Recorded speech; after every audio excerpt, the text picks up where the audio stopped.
viewers, Super GT here. I hope you've been enjoying this year's karting. We're at the final round of Buckmore Park and I've drafted in some pros. David Perel, pleasure. Nick Foster, howdy. These guys haven't driven these karts before, they've not driven this track before, so it's going to be a big learning experience for them. I mean, what's your karting experience overall?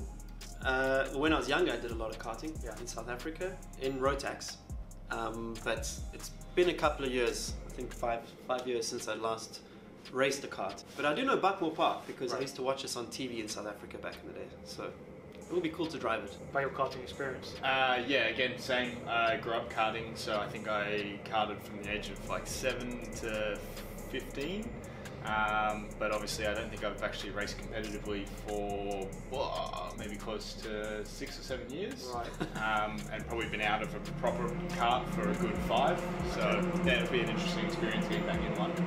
See if the ribs can take it. Yeah. So team name is Shadow Realm Racing.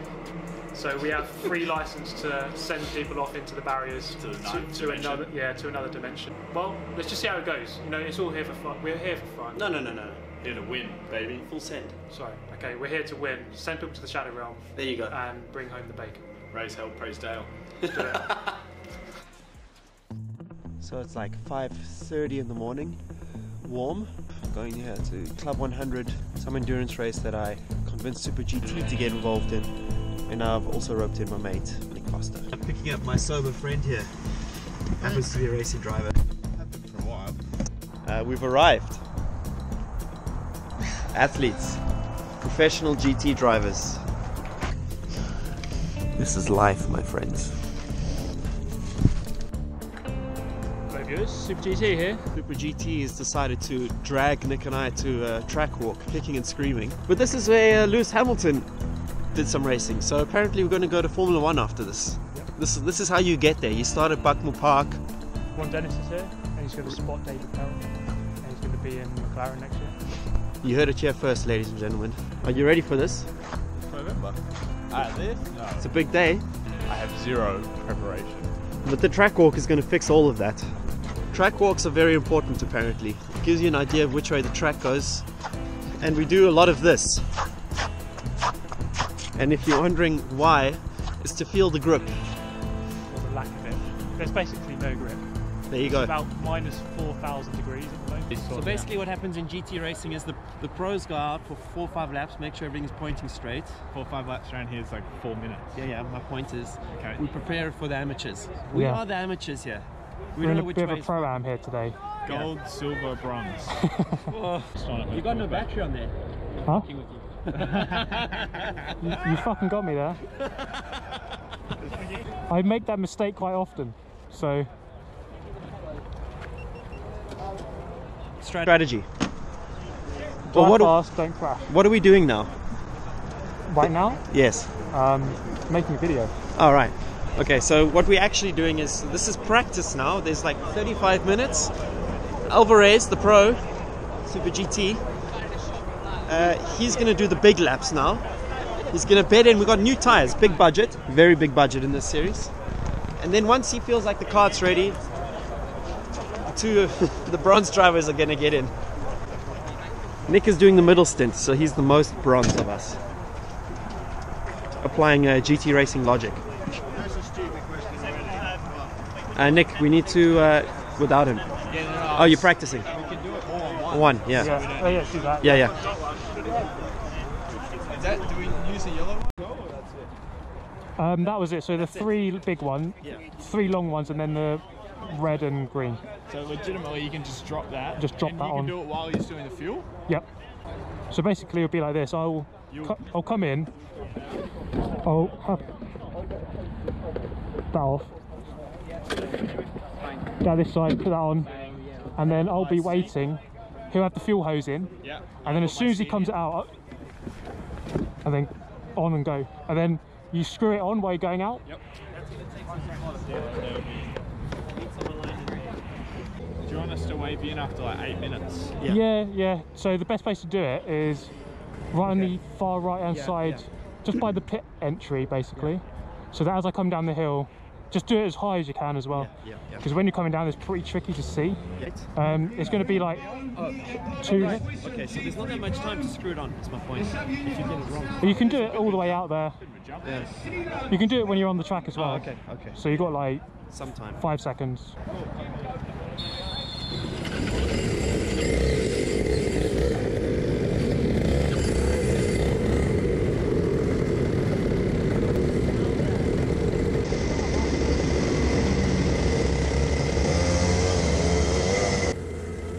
Okay, so going out for the morning practice session, you can see just how cold it is. This is an early November morning in the United Kingdom, and yes, it's freezing. Also, the track slightly wet. This is the thing you'll notice, the fact that there's chronic understeer, and it's going to take a while for this car to warm up. Also, we've got brand new front tyres, and those take a while to get up to speed. So this session here really is just about getting the car warm, getting used to the track, but then more importantly, coming into the pit lane, handing the car over to David and to Nick. I've driven thousands of laps around here, and they've driven precisely 0 laps around here. So it's more important that they get used to the car, get used to the track, get used to the conditions. As the conditions are probably the hardest thing to get used to around here. Just trying to find the correct line is actually really quite difficult, especially as it's changing every lap. Every lap you go around, it's going to be almost different than the lap before.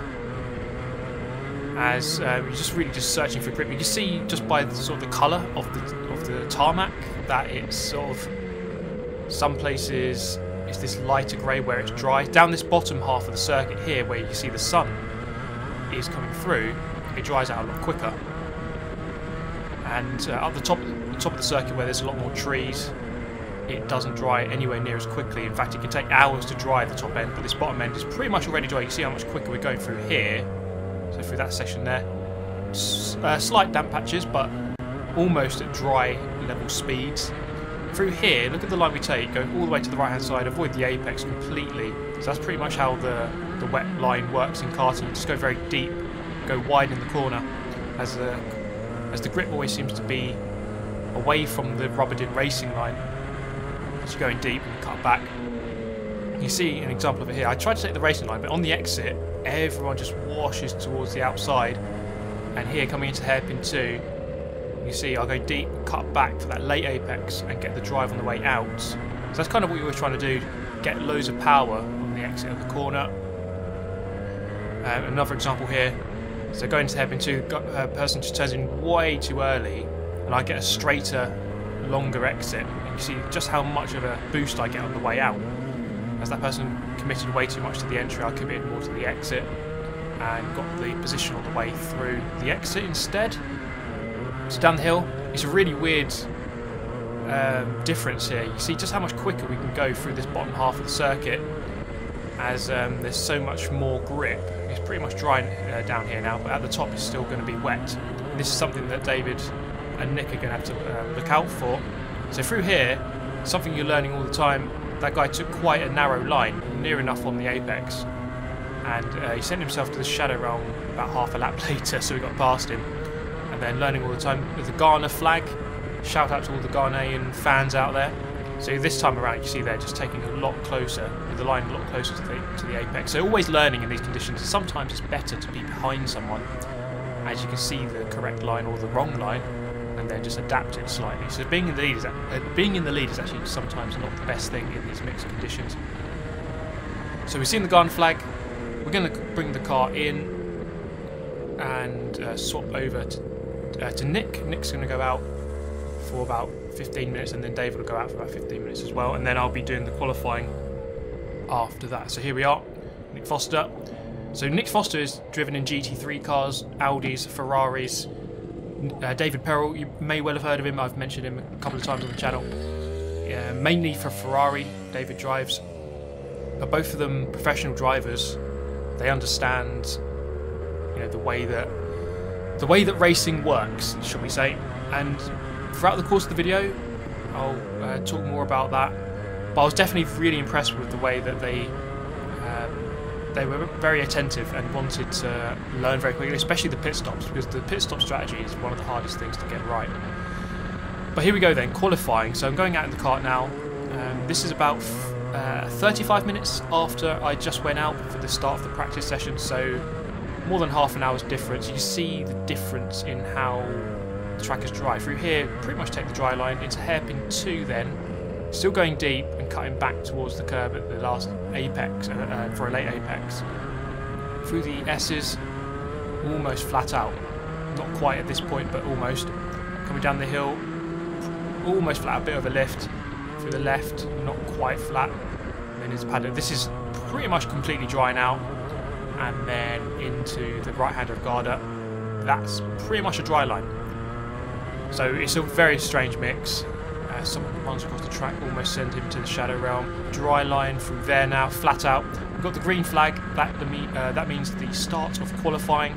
So 10 minutes now, the next 10 minutes decide our qualifying lap. Going to go a little bit too quickly to turn 1. Down towards hairpin 1, you want to avoid the red painted area, as that can really, basically has no grip when it's wet.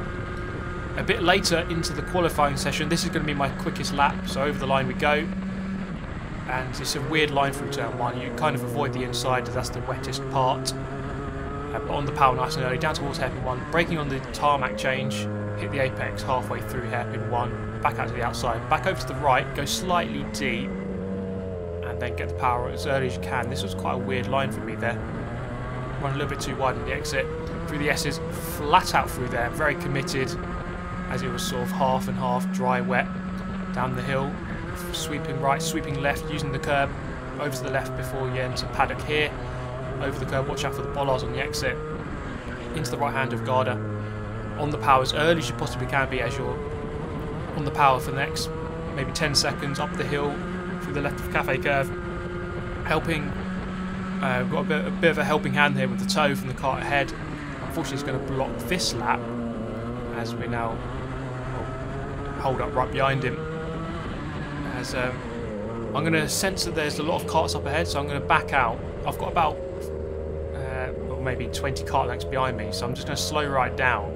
This guy actually pointed me through, he wanted me to go past, but I wanted to create some space so that for this lap, this is my final qualifying lap, I actually had a bit of room to go into. I am a little bit too close maybe to these guys ahead, so basically you want a bit of space for your qualifying lap. You don't want to have to deal with traffic during your lap, because that's only going to slow you down unless you catch them at the right place and get a bit of a tow. So are we going to be able to get a better lap here? It should be one of those sessions where the last lap wins, because it's constantly drying out.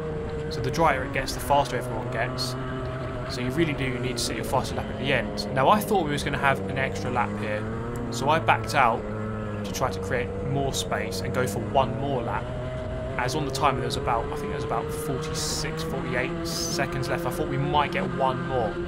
But unfortunately that was our last lap. So we crossed the line there, and we're going to slow down in a moment to find out exactly where we're going to start the race. Hopefully it's not too far back, and hopefully it's not 6th.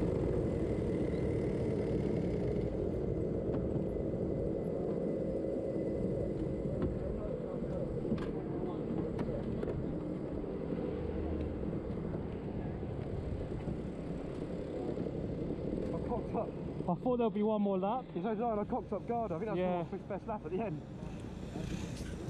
I went in too deep. I couldn't get the line for hairpin 2. I didn't know what I was doing there. It was hard. You were doing what I was doing. Just, yeah. Done, mates. How was that? P5. Okay. You were P2 till the last lap. Yeah, it's just getting faster and faster. I got in traffic right on the last lap.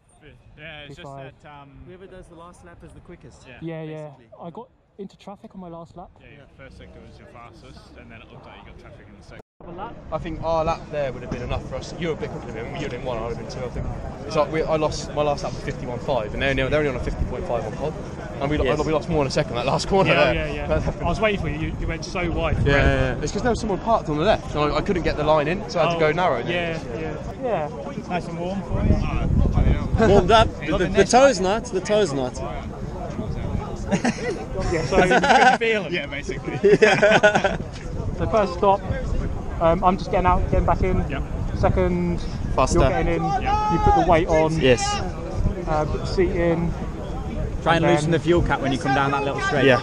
I completely fucking forgot when I did it. Don't throw it though. I did practice And the balls as well. showing my balls and Oh, yeah. a bit on fire when I came. I mean, Legit. Just loosen It's it. because we Sloshing. only did 5 laps, so it was Yeah. still sloshing around. Yeah, You yeah. can loosen it and then. you And can bombing undo in it. here, I was Yeah. like, It's a bit sketchy. I don't want to stack it right in front Going of on you. the straight because I didn't know how tight. I wanted to try how tight it was, and I must have done it too much.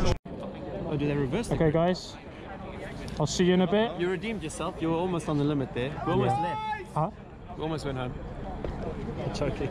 I'll be in pole. I'll be in first by the time I come in. So that's confidence. He's like most of the best karting videos online. I'll be like this at the start. What's the one with the most views? 500. Give these 1.4 million. Fuck off. The Yeah, Spa yeah. one. The Spa one. 1.4 million. Yeah. I'll catch you in a bit, guys. I think Joe's behind me. Oh, is he? No, yeah.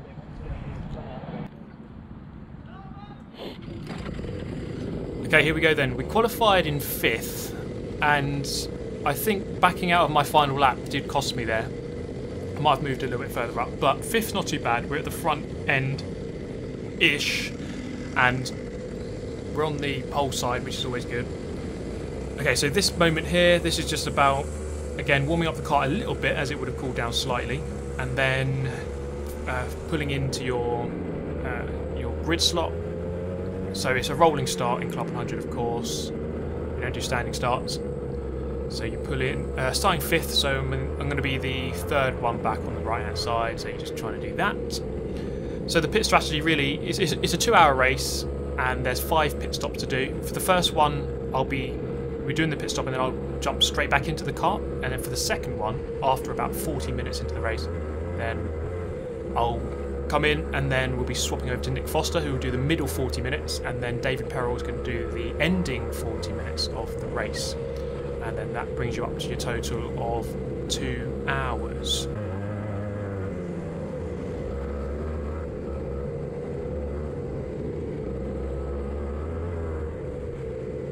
So we qualified P5.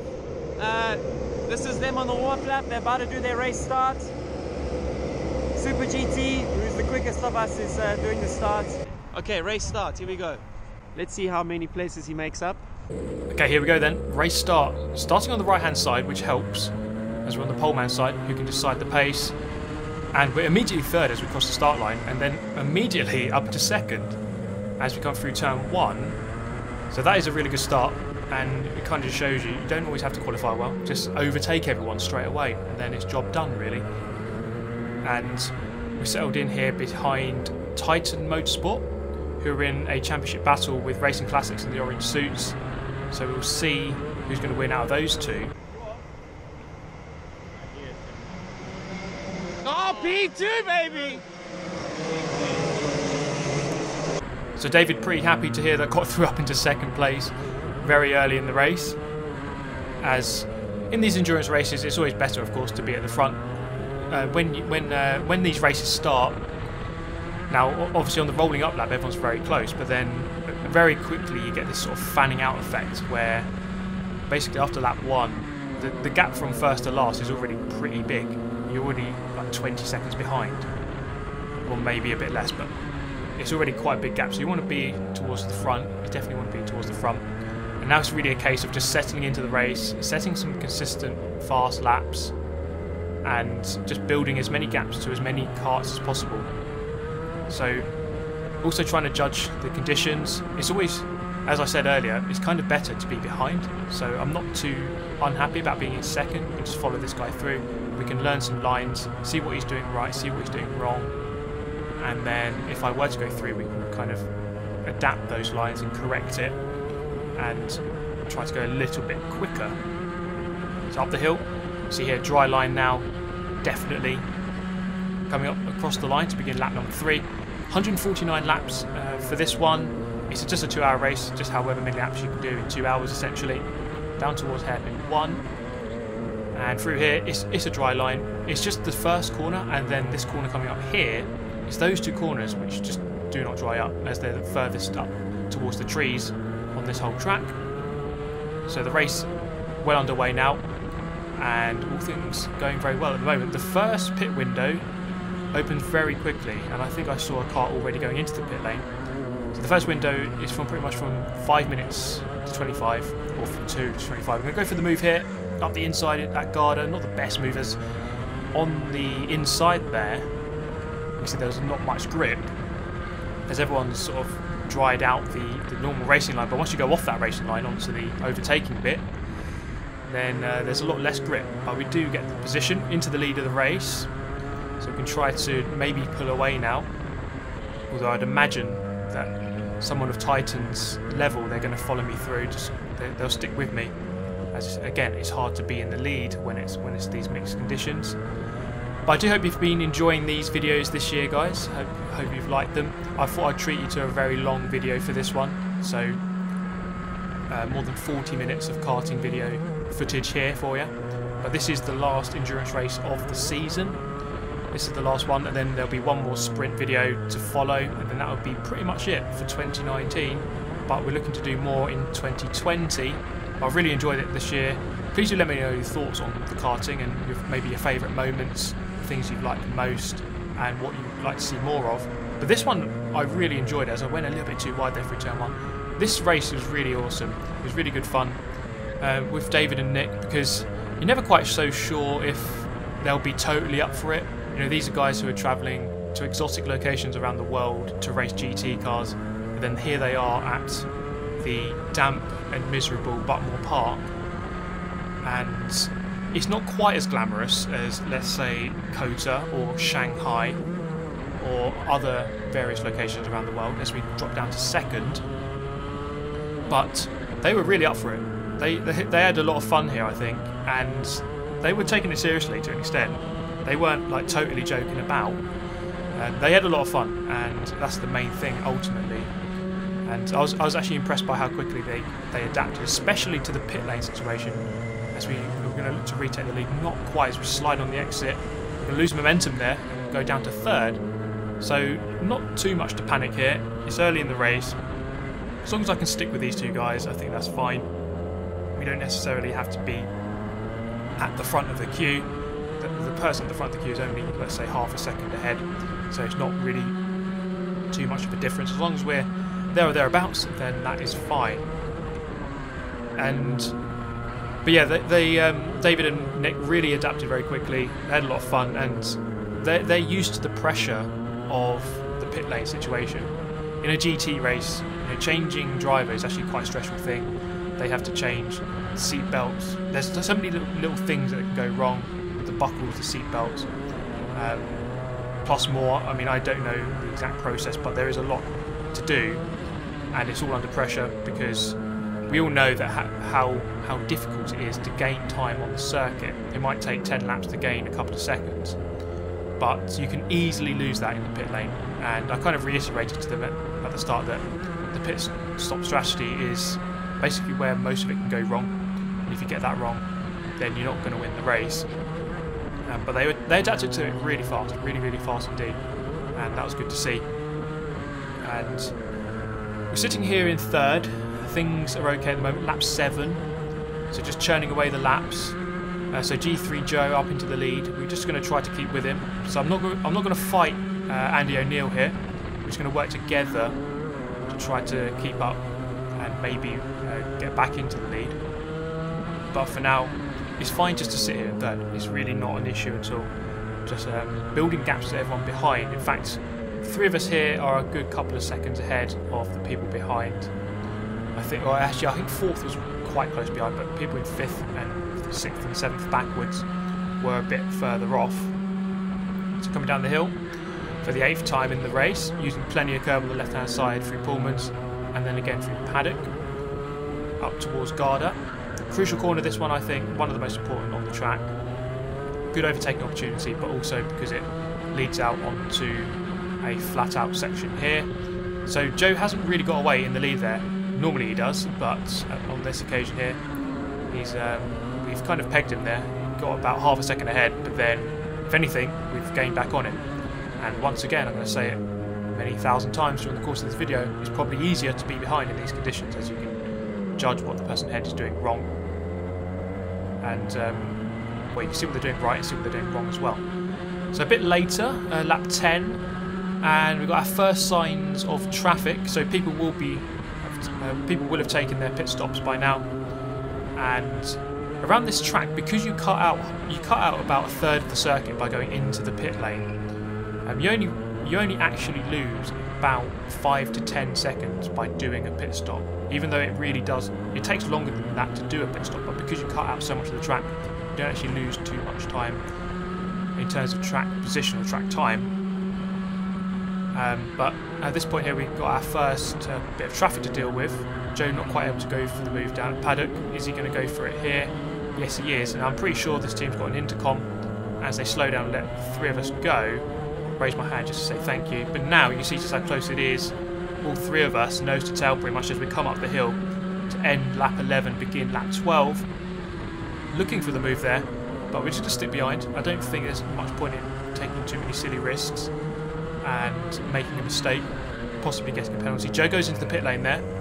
I think that catches the Titan driver off guard slightly as he misses the apex, but he can get back on it for the next corner. So we move up into second, not just yet. As you see, Joe basically went straight on at hairpin 1, so that's the kind of the section you cut out. You cut out the 2 hairpins and the S's, and by now we move up into second, as that's where the fuel bays are. So first and second here, just really working together, pulling away from the rest of the pack the best we can, and doing a good job of that. We're going to come through here, the cafe corner. I'm just going to bump him here.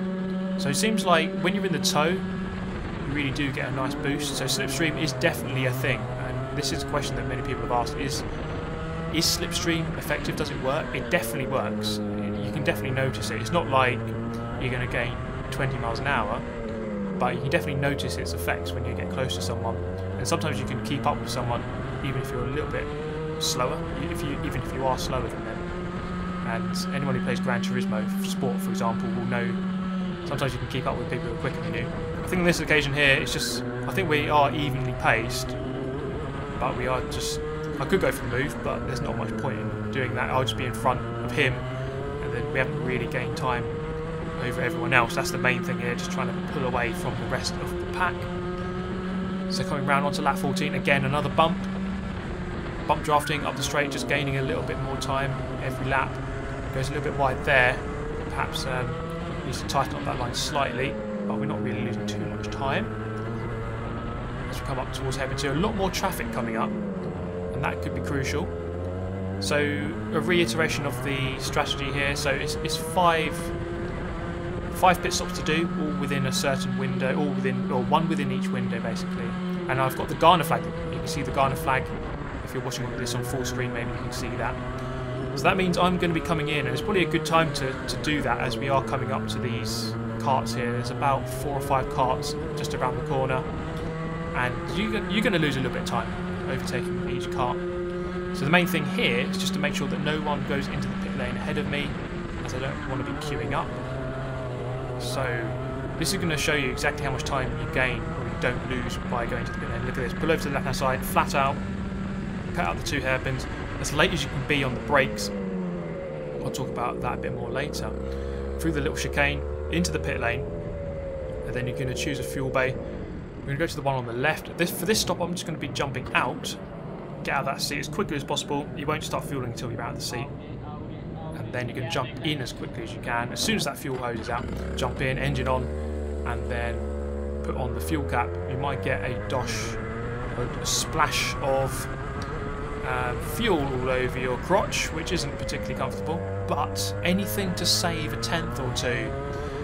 So we rejoin here in 4th, so we lose about 10 seconds courtesy of doing the pit stop, so we're going to lose a couple of positions, but the main thing is to see where we are once everyone has done their pit stops. And by lap 23, I'm in 2nd, courtesy of the other people doing their pit stops. We're going to come through, down the hill, and I'm going to go back into the lead. So it turns out that pit stop was one of the quickest I think I've ever done. It was absolutely perfect, and I was about 8 seconds ahead. I was about 8 seconds ahead by this point here. So the gap really opened up very quickly because of that pit stop. It was absolute perfection, nothing wrong about it at all.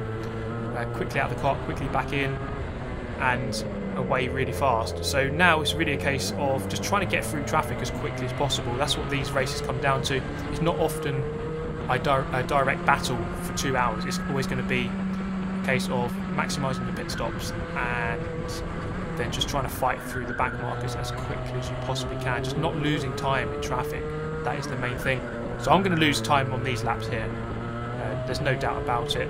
But then when the guys who are in second or in third, when they catch up to this group, they're going to lose time as well.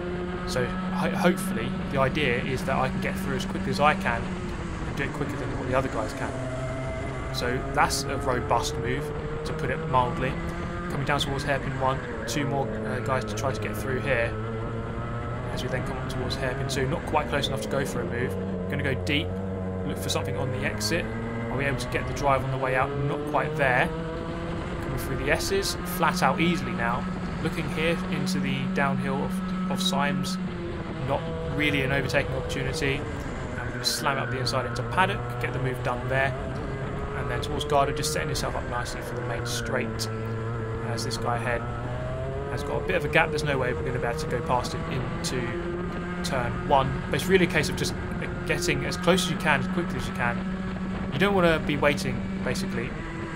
And the main thing here about this track, I would say, is you don't want to overtake later than hairpin 2 because you get stuck behind someone for the entire downhill section. So here, I'm right behind him, I need to go for the move, really.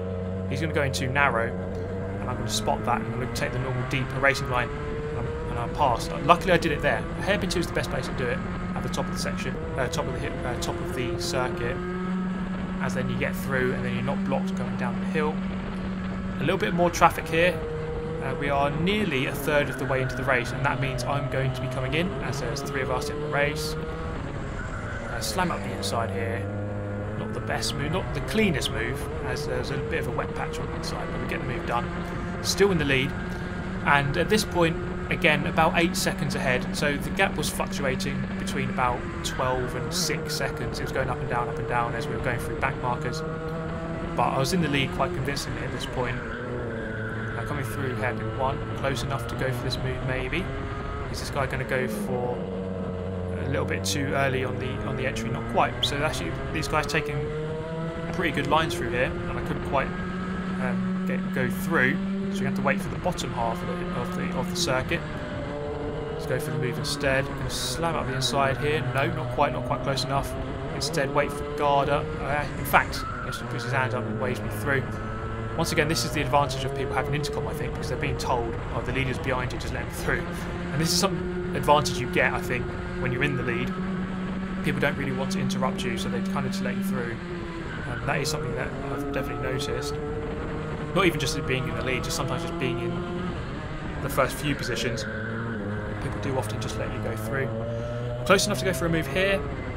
I think we are, again, trying to take a similar-ish line. But you can see just how different that line is compared to first thing in the morning, as it kind of, the dampness retreats, and you can take a slightly more dryish racing line as the race goes on. But it's still, even now, 51 laps into the race, this is about 40 minutes into the race, and it's still not dry.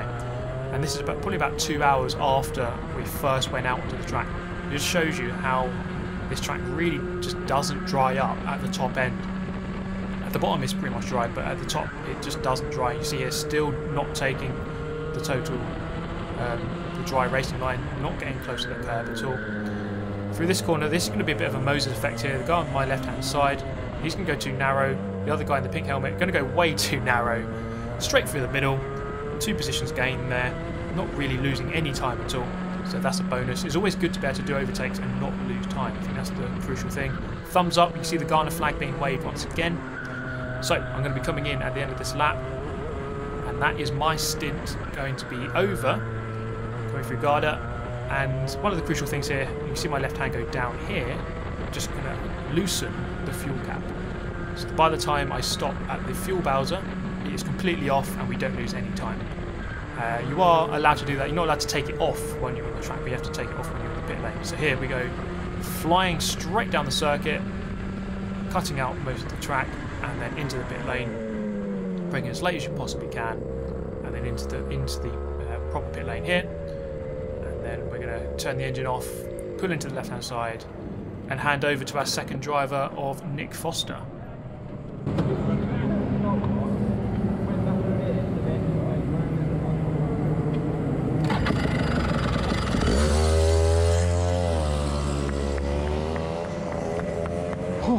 Jimmy, how's it going, man? How you doing, mate? You good? Oh, that was good. Fucking hell. How's it going? Very good so far. But now the bronze drivers are in, so it's debatable what's going to go down now. Sorry, I can't hear. Way, yeah? Oh, yeah. Like absolutely zero feeling. Cool. How'd you meet them? One of them does YouTube as well, so he plays the same stuff as I do.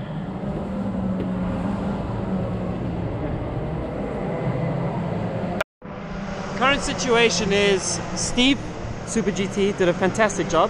How was the feeling out there, Steve? How was the track? It was majestic. Majestic. Take us through the start. Yeah, so started 5th, but was immediately 2nd. And that was because of talent, Moses right? made a really big appearance. Okay. And then we're battling for the lead at the end of my stint. No, he was leading by 8 seconds. There was no battle. Something like that. Nick's out there now, and to be fair, it's really difficult conditions. It's mixed. Some corners are wet, some corners are dry, so he's never been to this track. He hasn't driven these karts, and he's just adjusting to it at the moment. So currently in 3rd, so things are going well. Currently 3rd, but the slowest driver, me, has to still go in. Oh, okay. Actually, he was 3/10 quicker than the leaders in that one. So he's clicking. We still have like an hour to go, or 50 minutes. So it's not over yet, but I'm happy that we're even in the top 3 still. We have David Perel. Good luck, mate. Go and win it for us. Any last words? Give me strength. I'm sure you'll be fine. I don't know, mate. I'm nervous about the pit stop. Yeah. And my pace. I mean, I was nowhere in practice. So everything basically. Nowhere. You'll be fine. You'll be fine. I believe. Do it for the realm.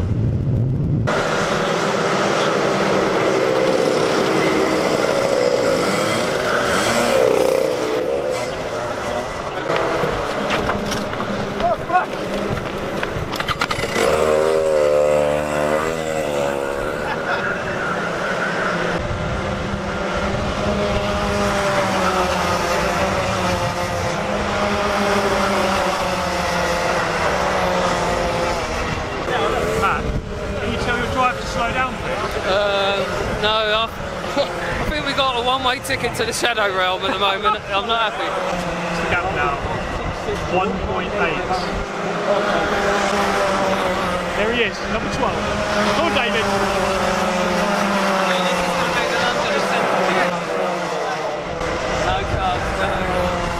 Yes. That's the gap. And this was the gap after 2 hours of racing from 3rd to 4th. It was that close. 3rd to 4th.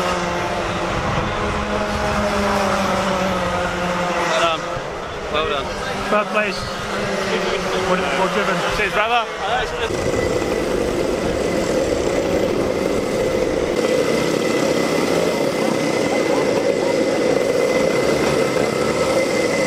Well done, man.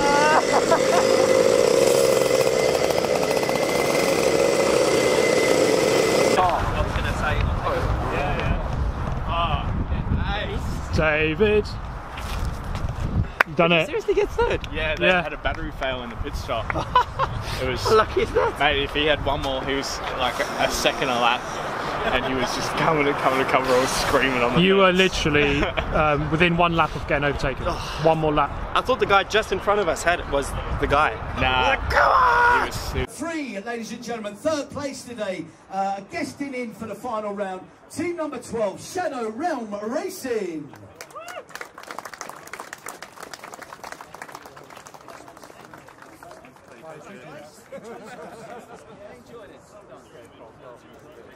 Well done, here we go. So Shadow Realm there, finishing on 148 laps, a lap down on our top two finishing teams.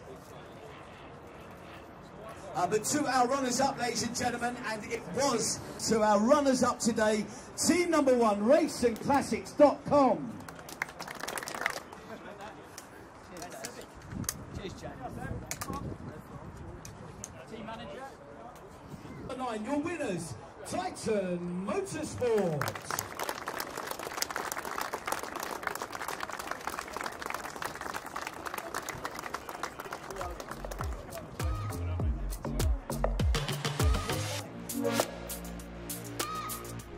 In the end, we managed to finish in 3rd place on the podium. We were getting hunted down right till the very end, and it was really, really close. It was within a second. After 2 hours of racing, we were only a second ahead. So that's how close it was. Nick and David both adapt themselves really well, and at one point they both clattered into the pit lane entry wall. They were pushing that hard on the entry. They actually smashed into the wall, but it just shows you they're professional. They're trying to push the limits. At this point here, I basically murdered David. You see it there. Smash his nose off. He's Voldemort now. He's going to go to the plastic surgeon soon. But thank you so much, everyone. I do hope you've enjoyed this season of racing. It was really good fun. Really enjoyed it. And we'll be back for more in 2020. Let me know your thoughts. Check out David and Nick. They're linked in the description. I shall see you next time, everyone. Thank you so much for watching. Have a nice day. Goodbye.